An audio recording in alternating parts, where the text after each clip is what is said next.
unless they take to the people some other source of revenue. But we're going to continue to see, unless we have a miracle, we're going to continue to see declining revenue over the next 2 or 3 years. And what we've tried to do this year, last year too, is start to build a sustainable, long-term, long-range budget. Deborah, I think right out of the gate, and I think it's only fair.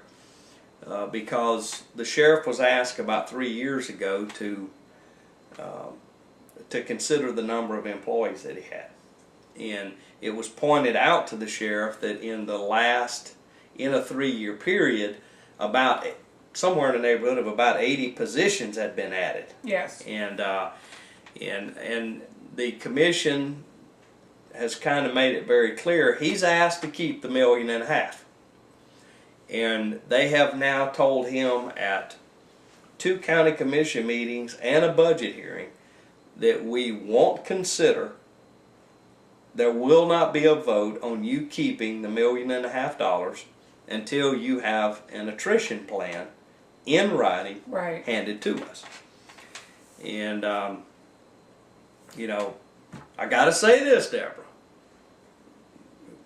There's positions, and then there's real employees that are in jobs, and I'll just have to say that here we go again. There was a good many of these positions that didn't have anybody in them. Right, they weren't all encumbered. Right, and I just I think it's an important distinction that the taxpayers and the citizens need to see that.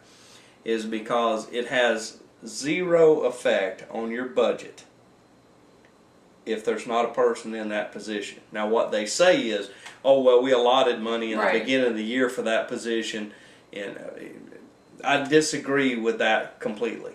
You might have put it in your budget, it just winds up being goodie money at the end of the year if you never had any intentions of filling that position. So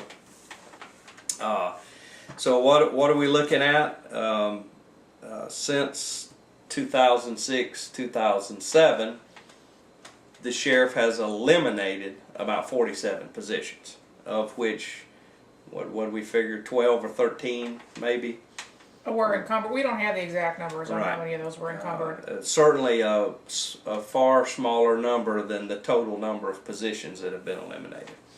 Yes, and of course we saw the whole discussion where they talked about how many calls per day deputies go out on. They go out on 45 calls a day.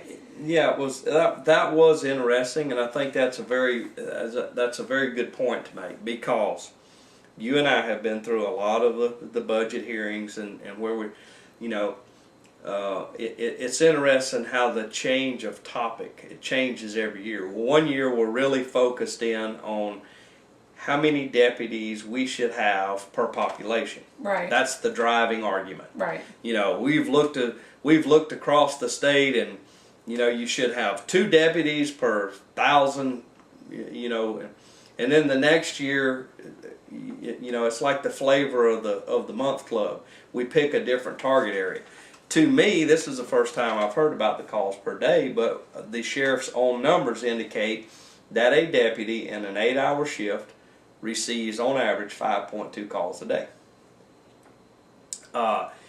Interestingly enough, the environmental officers, who are under the sheriff's control now, they receive over 10 calls a day. Yes. So per person, they're actually busier than the sheriff's deputy.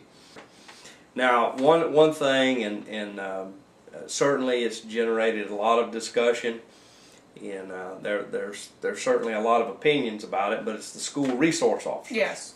And just to let you know, ladies and gentlemen, at the present time, the school resource officer, and anybody that's got kids in school knows that is a full-blown deputy sheriff.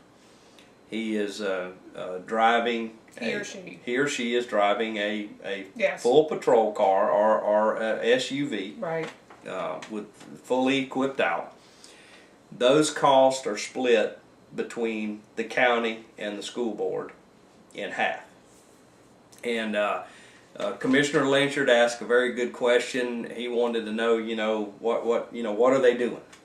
And the response was that in the present year that we're in, they've had about 8,000 contacts between the high school and the middle schools where they have resource officers, and there's been 74 arrests during that time. And